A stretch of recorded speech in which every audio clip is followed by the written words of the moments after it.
along with me. We're going to talk about the exhibits, what you can expect. We're going to play a little music along the way as well. So let's experience bluegrass together.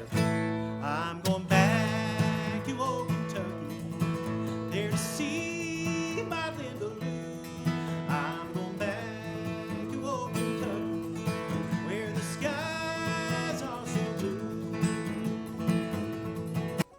Chris Joslin here, Executive Director of the Bluegrass Music Hall of Fame and Museum in Owensboro, Kentucky, and I'm just giving you a sneak peek of what you can expect when you come to Owensboro and visit us in person, experience all there is to experience here at the Bluegrass Music Hall of Fame and Museum. We're going through the exhibit area, the core exhibit area, and this is maybe one of my favorite areas because it's really the modern era. And I love the fact that bluegrass music is in the hands of a new generation.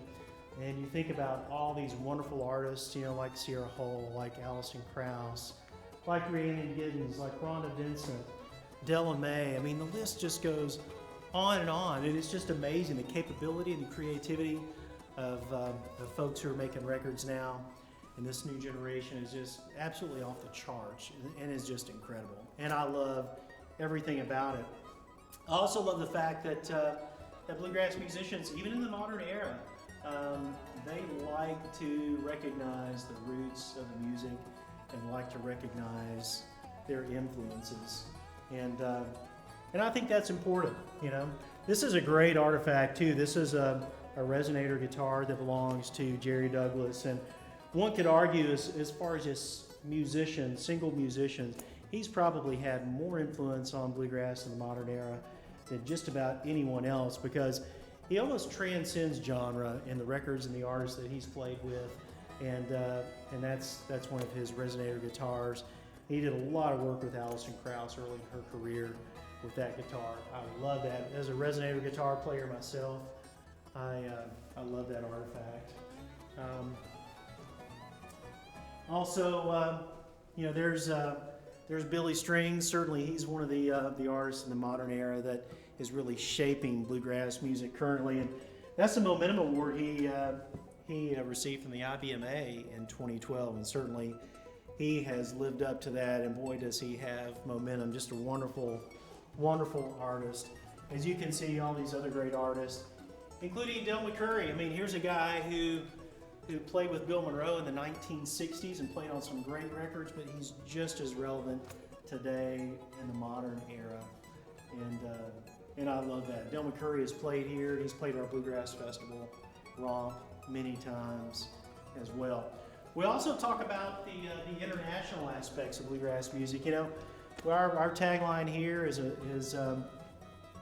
bluegrass music is American made, but it's enjoyed worldwide, globally. So it has American roots, but it's an international treasure. And these are some artifacts from bluegrass artists in Europe, as well as bluegrass artists in Asia. So it's just amazing to think that something that started right here in Western Kentucky with Bill Monroe and the Bluegrass Boys has grown to influence musicians really across the globe.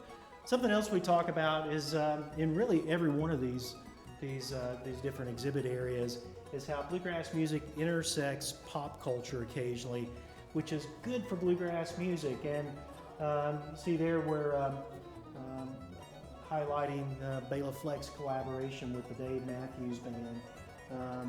Jerry Douglas, his jacket there that when he was on tour with James Taylor.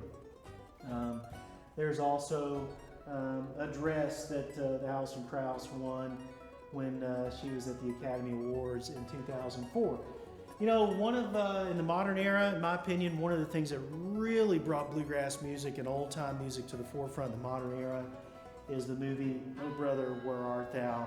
And of course, it was highlighting music and musicians and artists that had influenced me my entire life, but suddenly again, a whole new generation of people were discovering these artists and this great music, including one of the songs that really is a bit of a theme song for the movie Man of Constant Sorrow.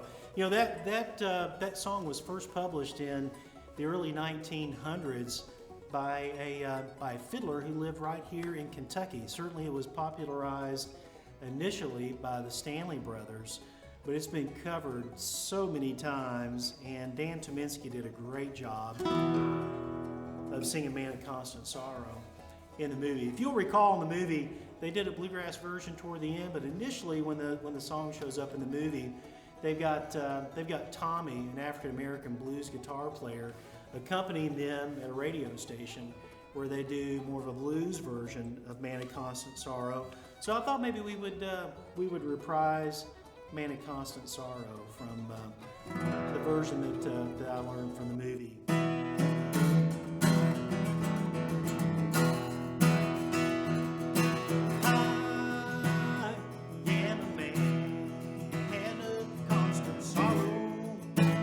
I've seen trouble